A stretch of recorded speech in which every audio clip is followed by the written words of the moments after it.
Following top-secret experiments, people known as viewers have developed the psychic ability to enter people's memories. John Washington, a recent widower, is one such gifted individual. He works for Mindscape, the world's leading memory detective agency, which helps to solve criminal cases.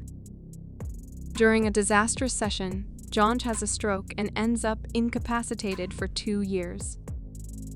Despite being financially ruined, he still owns the beach house where his wife died and refuses to sell it.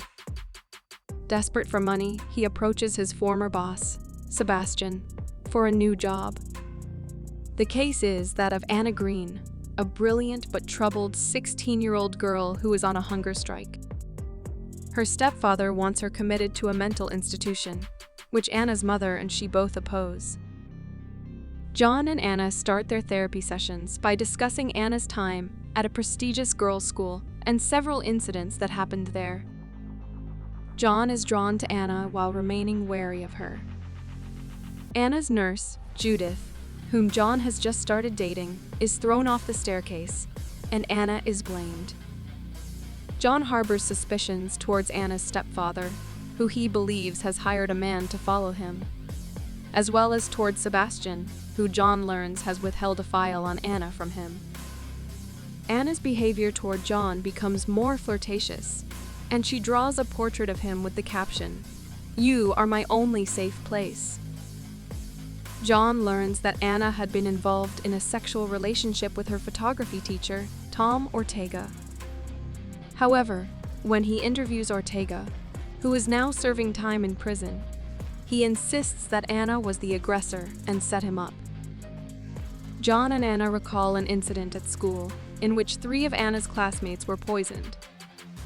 Anna blames it on another student, Mousy.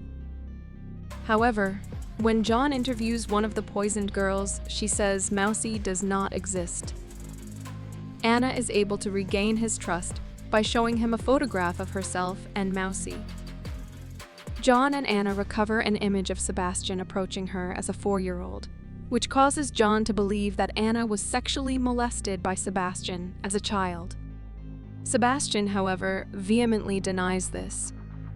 John informs Anna's parents of his diagnosis and suggests they do not institutionalize their daughter.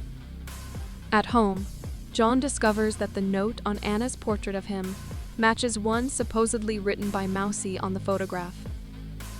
Going through Anna's yearbook, he sees that the girl from Anna's memories was not nicknamed Mousy.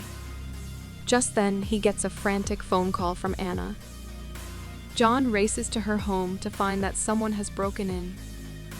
From the home security room, he sees Anna, discovering the murdered bodies of her parents, and fleeing in panic from an unseen assailant. John calls the police, but is told that someone else has already called them.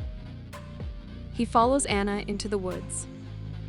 She tells him she is sorry and runs away. The police arrest John for supposedly attacking Anna. There is blood on his hands and other evidence, which seem to indicate that he is guilty. At jail, John is visited by the man who had been following him. It turns out that he is another memory detective who has been conducting sessions with John to recover the truth about Anna. He concludes that Anna manipulated her own memories in order to frame John as her killer. She likely faked her own death in order to escape her parents. John apologizes to Sebastian, who promises to use this new information to secure John's release. Elsewhere, Anna arranges to have John sent a single red rose, along with a picture of her holding a recent newspaper to show that she is still alive. John, now released from prison, drives to the beach house to find a new family has bought it. He is then able to move on with his life and find peace with Judith.